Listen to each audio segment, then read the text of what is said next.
flower of self-pollinating vegetables contain both the male and the female parts. It's just a matter of wind or bee moving the pollen grains into the middle part, the pistil.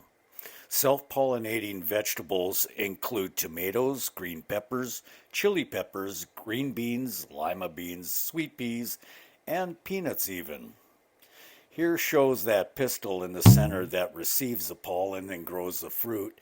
Now on the outside you have all those little stamens that have the pollen grains on them.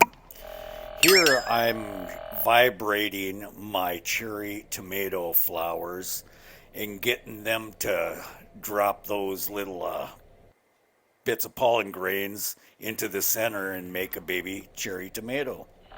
You can do the same thing with disposable electric toothbrush, and some people will even manually shake them using paintbrushes and Q-tips.